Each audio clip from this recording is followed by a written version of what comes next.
Bienvenue sur Malaika, le magazine de la femme africaine et chrétienne. Nous sommes ravis de vous retrouver avec une nouvelle saison, avec des sujets qui ne sont pas toujours évidents à traiter. Alors je vous invite à vous installer confortablement pour découvrir le sujet du jour.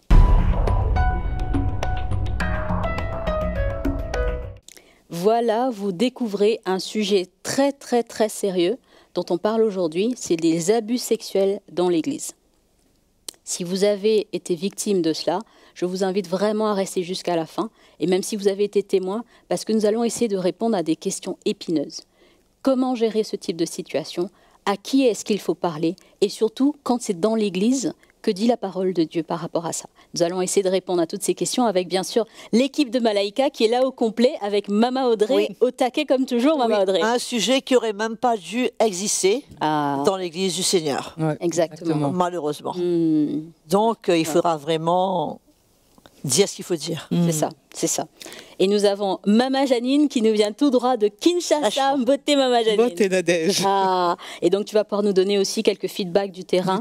Oui. Par rapport à ce sujet qui n'est pas facile. De plus en plus médiatisé et grâce aux médias justement, on peut en parler et peut-être voir quelles seraient éventuellement les solutions.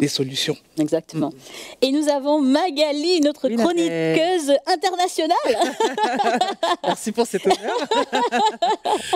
Qu'est-ce qu'on aura aujourd'hui, Magali? Alors, beaucoup de contexte dans l'Église et des chiffres et des faits, parce que comme le dit à juste titre Mama Janine, il y a de plus en plus de cas. Donc, c'est bon d'en parler.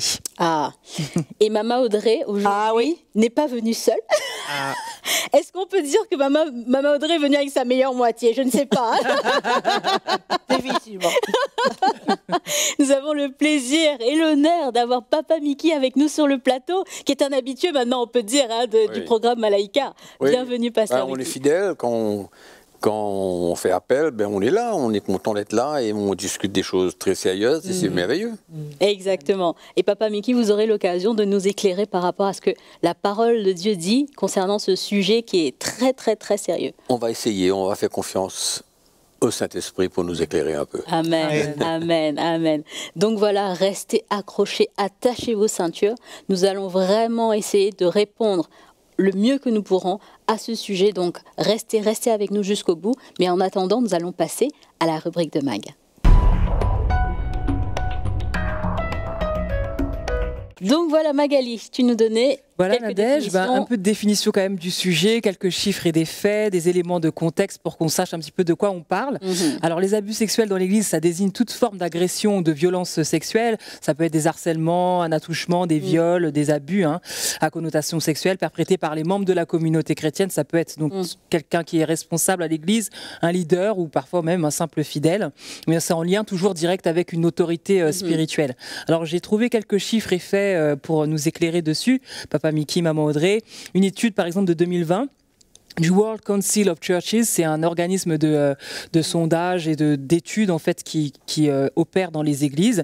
Et cet organisme a rapporté que plus de 3 femmes chrétiennes sur 10 en Afrique disent avoir été victimes d'abus sexuels ou d'abus de pouvoir dans l'église. Alors plusieurs scandales ont éclaté, Papa Mickey, que ce soit au Nigeria, en Afrique du Sud, en RDC, là d'où vient Maman Janine, ou encore au Kenya, et impliquant des pasteurs très influents. Ça a vraiment été quelque chose ces dernières années de très percutant en Afrique anglophone comme francophone. C'est un sujet qui reste encore très peu documenté, en raison du tabou, bien sûr, qui l'accompagne. Mais les témoignages se multiplient de plus en plus, Papa Mickey, sur les réseaux sociaux, et certains médias chrétiens également commencent à briser le silence sur ce phénomène.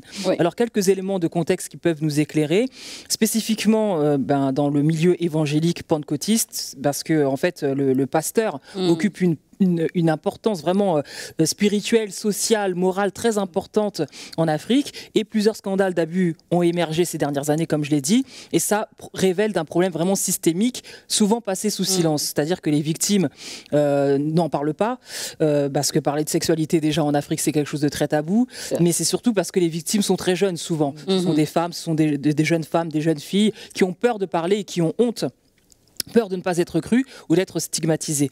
Et vous avez également tout ce qui est ce pouvoir spirituel, surtout Papa Mickey.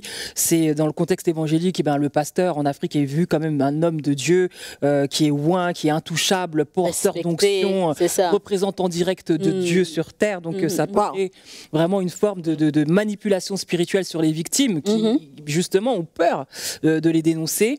Et il y a aussi ce manque de cadre juridique clair que tu disais aussi, Maman Audrey, hors antenne. Dans plusieurs pays, il n'y a pas de structure juridique en Afrique. Donc du coup, la loi est très mal appliquée. Et les églises fonctionnent souvent sans redevabilité externe. S'il y a un problème dans les églises, il n'y a pas de cadre juridique pour intervenir. Donc ces victimes-là sont stigmatisées.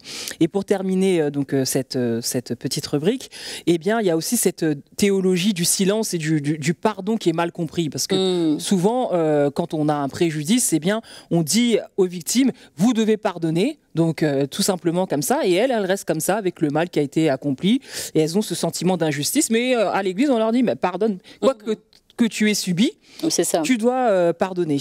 Et aussi il y a d'autres mouvements évangéliques, comme j'ai pu le lire dans pas mal d'études aussi, qui n'ont pas de procédure claire pour dénoncer les faits. Et donc, il n'y a personne pour protéger les victimes, que ce soit des jeunes filles ou pas. Et donc, du coup, les leaders en profitent et puis ils vivent un petit peu comme ça dans l'inégalité. Donc, voilà un petit peu ce que j'ai pu trouver sur ce sujet. Et donc, c'est bien qu'on puisse en parler. Pour rebondir, merci Magali, pour rebondir un peu sur ce que tu disais, parfois on demande aux victimes de retourner vers le bourreau, parce que parfois le bourreau est dans l'église. C'est ça, tout à fait. C'est assez compliqué. Du coup, comment ça se passe, Mama Janine, à Kinshasa par rapport à cette question? Alors, à Kinshasa, effectivement, les abus sexuels au sein de l'église évangélique sont avérés et occultés en même temps, Papa Mickey, parce qu'il faut savoir que les pasteurs, comme le disait Magali, ont un pouvoir presque surnaturel, une autorité divine qui leur est donnée, et c'est comme si c'est Dieu qui parle quand il parle. Donc il faut savoir aussi que par rapport à ça, les victimes, tu l'as très bien dit Magali, sont stigmatisées, et il y a un manque de poursuites judiciaires parce que notamment les instances judiciaires sont aussi corrompues, parce qu'il faut le dire, les pasteurs, les rares plaintes qui ont été déposées, les pasteurs vont soit corrompre les familles pour qu'elles retirent leurs plaintes, ou les magistrats, et l'affaire est classée. Donc les pasteurs utilisent effectivement leur influence pour manipuler les fidèles, les femmes, tu l'as dit, les femmes qui sont notamment naïves, parce que bien entendu ils choisissent une catégorie de femmes vers qui ils vont prendre comme des proies, et ils vont les cibler, et ces femmes elles vont tomber dans le piège de ces prédateurs sexuels. Alors comment se passe, quel est le mode opératoire, Papa Mickey, de ces prédateurs? Parce que je pense que c'est important d'en parler, puisque souvent c'est toujours la même procédure, le même mode opérandi. Donc ce sont des hommes qui sont avec une forte autorité, un aura, un charisme spirituel très important. Donc ils vont trouver des femmes, ils vont s'attaquer à des femmes faibles, jeunes et naïves. Souvent, c'est ça, la cible est définie comme telle. Et lorsqu'ils ont ciblé leur proie, parce que ce sont des prédateurs sexuels, il faut le dire, ils vont tout faire pour se retrouver seuls avec ces personnes. Ils vont leur annoncer qu'elles sont possédées, ou alors que le Seigneur leur a montré, elles sont en danger, le Seigneur leur a montré quelque chose de grave à leur sujet. Il y a soit un esprit de mort, soit des choses un peu de cet ordre-là. Et donc du coup les femmes sont déjà dans une attitude où elles sont un peu vulnérables, elles ont peur, elles veulent en savoir plus, pour peu que dans leur vie il y a des choses qui n'aillent pas très très bien, donc ça va faire écho à cela. Donc après, qu'est-ce qui va se passer? Donc il va les emmener dans une pièce seule, ou dans une chambre, ou dans une pièce assez exiguë, et il va commencer à lui dire, voilà, on va faire la prière, ou bien je vais vous t'imposer les mains, ou alors avec l'huile d'onction, je vais prier pour toi, mais l'huile d'onction, il va la mettre sur ses parties intimes. Voyez?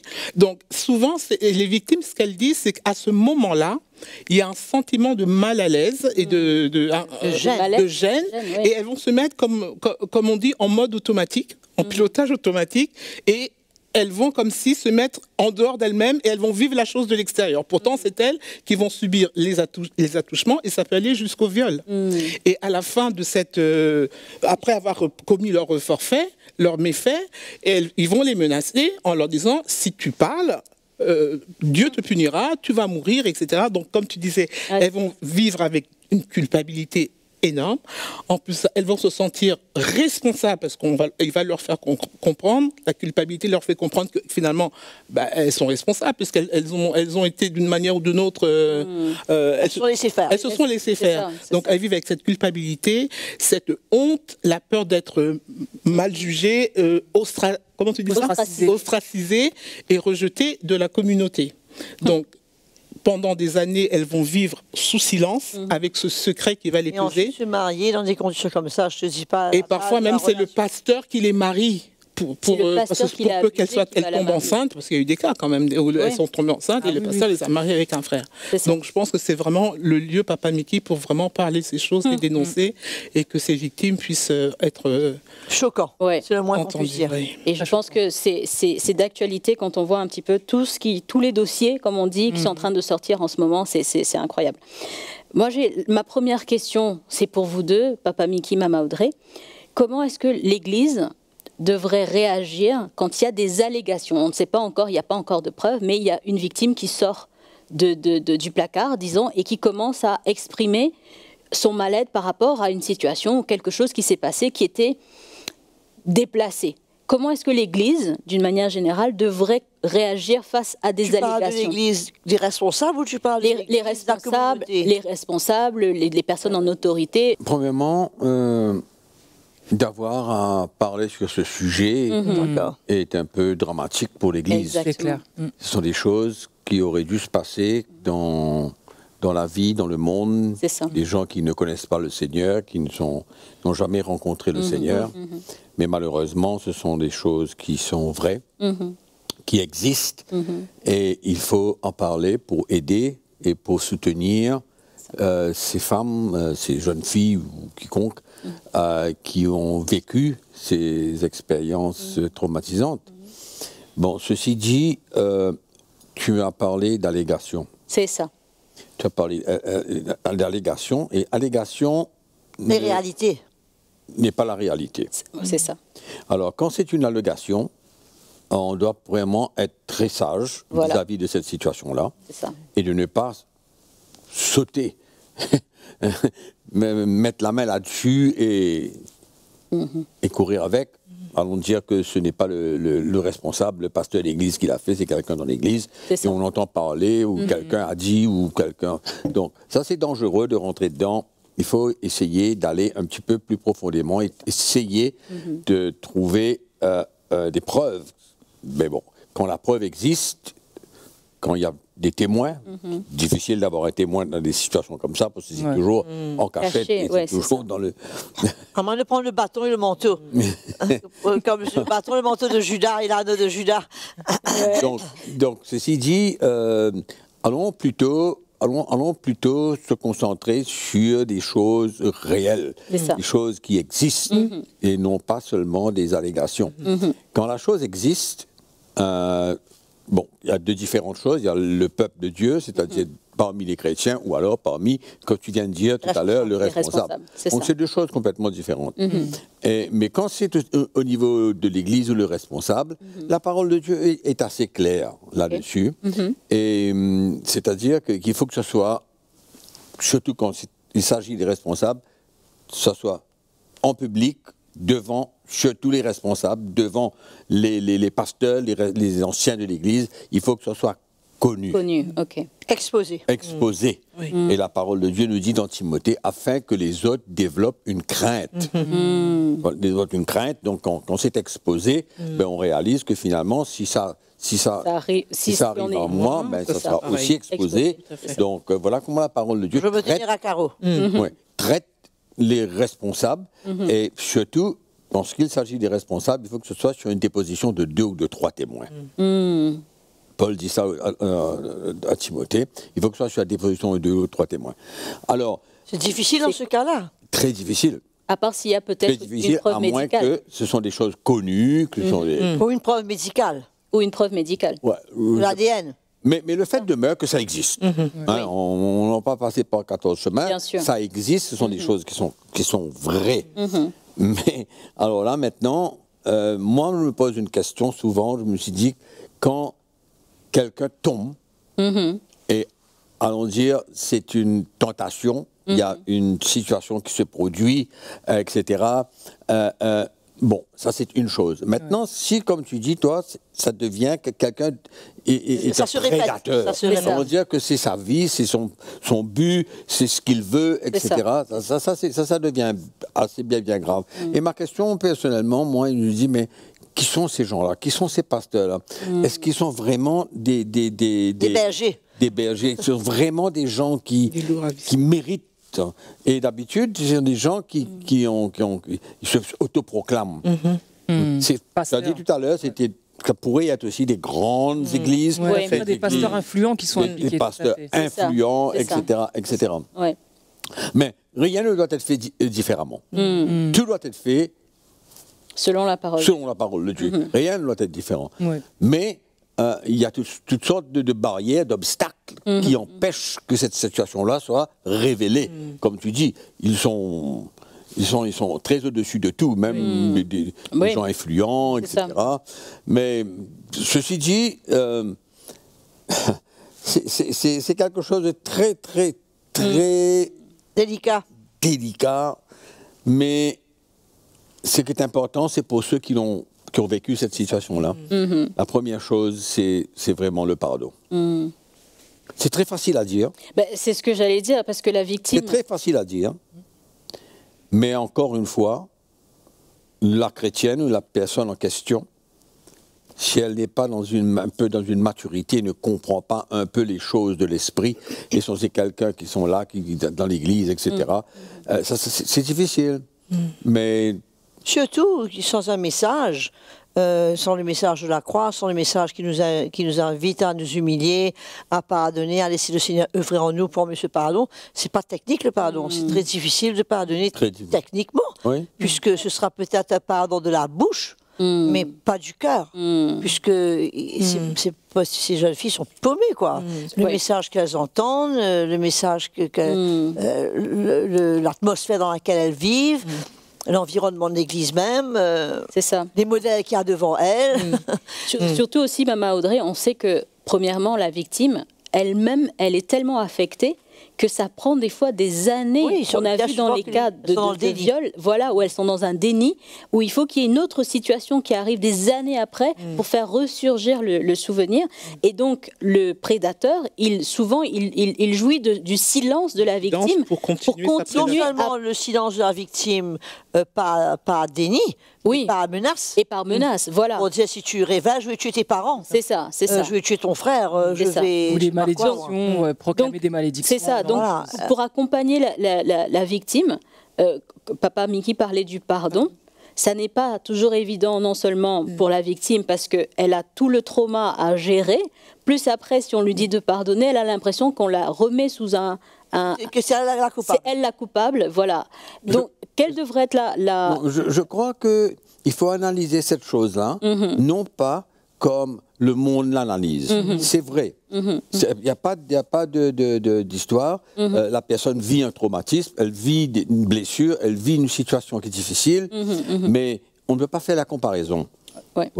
Et il faut réaliser que quand on marche avec le Seigneur, le Seigneur nous accorde une grâce, l'Esprit de Dieu en nous encourage, et c'est pourquoi le pardon, ce n'est pas, Audrey vient de dire, là, c'est pas quelque chose de théorique, de technique qu'on fait, mais quand ça vient du cœur. Ça vient du cœur, et là, on a l'aide du Seigneur, la grâce du Seigneur, la force du Seigneur, et l'humilité, parce que c'est quand même pas évident avec ce qu'on est, etc. Donc, ce qui fait que, moi, je crois, je suis c'est ce que Jésus a dit. Si ton frère a péché, reprends-le, et s'il se repent, pardonne-lui. Ça, c'est une généralité, s'il a péché. Maintenant, Jésus vient dire, et s'il a péché contre toi, 7 fois, dans un jour, et que 7 fois il revienne à toi, disant, je me repens, tu lui pardonneras. Ça, c'est quand les choses se passent, que la personne vient et se repent. Oui, et se repent. Mais le prédateur, lui, il ne se repent pas. Non, ouais. Il ment. Il couvre. Mais de toutes les manières, le Seigneur nous appelle à pardonner. Parce que c'est là où cette personne va obtenir une libération, un repos de cœur et qu'elle a pardonné. Parce qu'on ne va pas rentrer dans les détails du pardon, mais c'est la base même que quand quelqu'un est blessé, est traumatisé, vit des moments difficiles, c'est le pardon. C'est très important, puisque sans le pardon, le cœur va s'endurcir, elle va devenir amère, elle va devenir withdrawn, elle va entrer en elle-même, se recroqueviller sur elle-même. Ça va vraiment détruire son caractère et sa personnalité. Donc c'est totalement dans son intérêt de pardonner et c'est ce que le Seigneur demande. Mais pour cela, comme dit Rémiki, il faut une grâce spéciale. Mais par contre, on ne s'arrête pas là. Ok. Alors moi c'est ça. Je sais où tu vas oui, c'est ça. tu vas en venir. Et c'est vrai que le pardon, ça nous libère, etc., etc. Mais il faut réaliser aussi que le monde ne connaît pas ça. C'est ça. Le monde ne connaît pas pardonner. Le monde, au contraire, se venge et veut revendiquer ses droits. Oui, c'est ça la différence entre le monde, le système qui existe. Parce qu'ils ne connaissent pas le Seigneur. Mais le chrétien qui connaît le Seigneur, lui, il ne peut pas se comparer. Et c'est pourquoi nous, on ne va pas nous comparer et on va encourager ces personnes à vraiment chercher la grâce du Seigneur pour pardonner. Parce que c'est ça qui va les libérer, première chose. Et ne pas en vouloir. C'est quand même... C'est fort. Quand on parle de cela, c'est facile à dire. Mais quand on cherche la grâce du Seigneur, c'est possible. Mais la deuxième étape est encore aussi difficile. Puisque beaucoup de gens qui ont vécu, qui ont été abusés, ils ont beaucoup de difficultés à en parler. Puisque c'est très humiliant. C'est ça. C'est très abaissant. Puisque bien souvent, ils se sentent même coupables. Mais une réalité est qu'il faut dénoncer. Il faut avoir le courage de dénoncer par amour pour les autres. C'est ce que j'allais dire parce que... Et le pardon, la dénonciation n'exclut pas le pardon. Ah non, j'ai dit après le pardon. De toute façon, ça ne s'arrête pas là. C'est ça. Et non seulement dénoncer, malheureusement en Afrique, le système légal n'est pas idéal, mais l'idéal serait de même loger une plainte. Et de ne pas avoir peur de dénoncer, de dire le nom, le lieu... Et ça demande du courage. C'est ça. Ça demande du courage et surtout qu'on sait, comme disait Maman Janine, que le pasteur en question ou le prédateur, je ne dirais pas le pasteur, on va dire le prédateur en question, risque de passer derrière et avec l'argent faire rendre au silence toutes les instances. Bien sûr. Donc, mais n'empêche que la personne elle-même, elle doit pouvoir dénoncer. Pourquoi ? Parce que par amour pour les autres sœurs, pour les autres, cette église, c'est ça. Et expliquer comment ça s'est passé. J'ai dit, écoute, faites attention.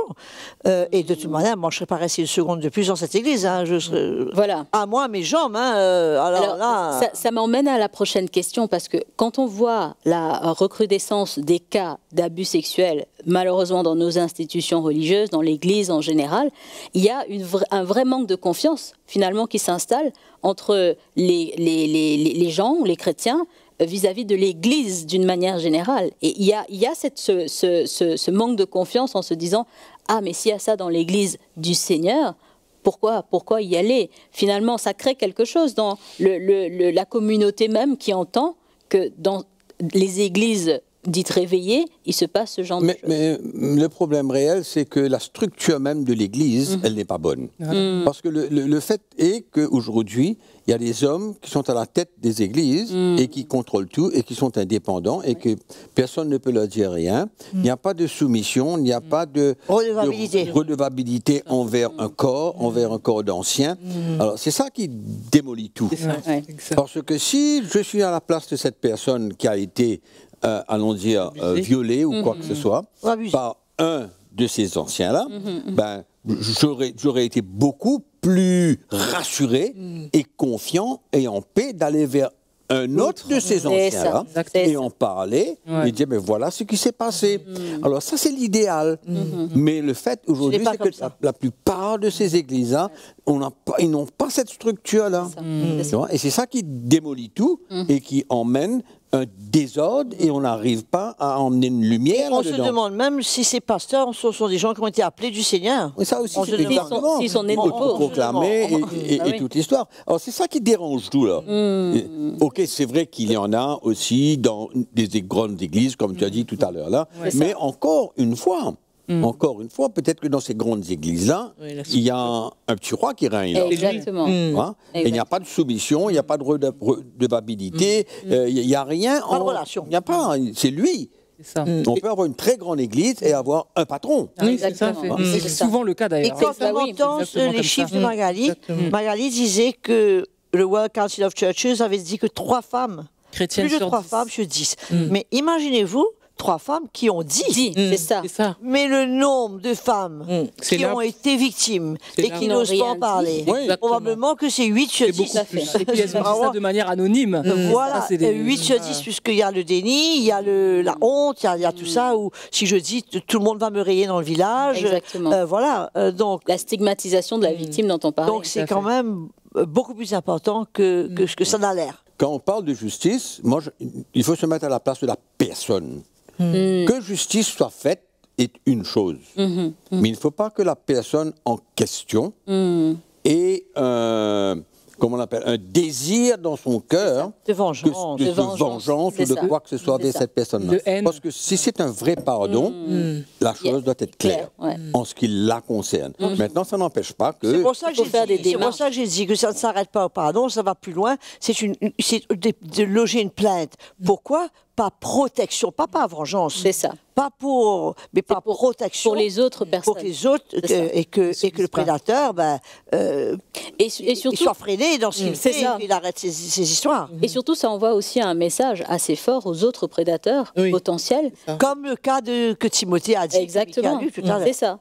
Pour aussi envoyer un message à d'autres pour qu'ils, entre guillemets, ils se refreinent de... Non seulement un message à l'autre, puisque du moment que ce qui s'est passé à l'île Maurice, quand il y a eu des cas comme ça, du moment qu'une victime a parlé, D'autres parlent. ça Ça ouvert libère la la- porte, ouais. et là, On et voit qu'il y a beaucoup. ce sera pas seulement des victimes de cette église, mais ça va ouvrir la porte pour les Pour les victimes d'autres églises. C'est de ça. Paris. C'est l'arbre Donc, qui pour ça cache que la c'est très forêt. important. Tout à fait. Moi, je vois que le sujet est passionnant. On aurait vraiment encore de quoi développer, mais j'arrive au mot de la fin et je pense là aux prédateurs qui sont dans ces églises. Je crois que la grâce de Dieu s'applique aussi à eux. Qu'est-ce qu'on aurait à dire pour ces personnes qui peut-être sont aussi victimes quelque part d'un prédateur et elles refont le schéma elles aussi. Qu'est-ce qu'on pourrait leur dire par rapport au cœur de Dieu pour elles? Alors, il faut que ces hommes puissent se remettre en question, puissent entrer en eux-mêmes et réaliser comme quoi que c'est pas possible de continuer comme ça. Hein. Et ce qui veut les encourager aussi, dans le sens que c'est pas terminé. C'est parce que la repentance c'est quelque chose de très fort, très profond quand c'est réel. Pas simplement quand c'est une théorie. Quand c'est réel, la repentance nous ouvre la porte pour un futur où on peut vivre dans la victoire. Une Et la- espérance. Et la repentance, bien sûr, elle est accompagnée par le pardon de Dieu, on efface le passé. Mais pour cela, bien sûr, moi je dis que ces hommes, ils ont besoin de réaliser que est-ce qu'ils sont nés de nouveau? C'est une question qu'on peut se poser, ça. Oui. Ou ce sont des gens qui sont là pour leur propre intérêt, qui ouvrent une église. Moi, j'en connais, je connais beaucoup de pasteurs dans des pays africains qui ouvrent des églises parce que pour eux, c'est une source de monnaie, c'est une source d'argent. Alors, ils connaissent un petit peu la Bible, mais il faut les encourager, leur dire que c'est pas terminé quand même. Ils ont fait beaucoup de dégâts, ils ont détruit la vie de beaucoup de personnes, mais quand même, que le Seigneur leur accorde la grâce de se relever, de se repentir, et surtout ces femmes qui ont été abîmées, qu'elles aient la grâce de pouvoir pardonner. Ça, je crois que c'est la base même de toute chose, et que c'est ça qui va ouvrir la porte pour... Et moi, j'aimerais ajouter un petit mot pour dire que si vous êtes un pasteur et que vous nous entendez, et que vous avez ressenti le cœur du Seigneur, le cœur du frère Mickey, le cœur du Seigneur, et que vous voulez vous repentir, vous aimeriez en parler à quelqu'un, vous pouvez nous appeler vous pouvez appeler le frère Mickey, vous pourrez partager avec lui, il pourra prier avec vous et vous encourager plutôt que de fondre dans la condamnation et de ne pas savoir comment s'en sortir. Il y a un chemin de sortie et la porte est ouverte. Si tu as mal, on est là. Bien sûr. Écrivez-nous et demandez un contact privé avec le frère Mickey et c'est très possible que ça se fasse. Amen, amen. Merci beaucoup Maman Audrey, merci Papa Mickey, merci Maman Janine et bien sûr Magali. Vous l'avez entendu, les bontés de l'Éternel ne sont pas épuisées et ses compassions se renouvellent chaque matin. Amen. Il a des compassions pour chacun d'entre nous, qu'on soit victime ou qu'on soit bourreau. La grâce de Dieu est là. Alors je vous encourage à continuer, restez fidèles à notre programme et nous vous invitons pour un autre sujet, toujours sur Malaika.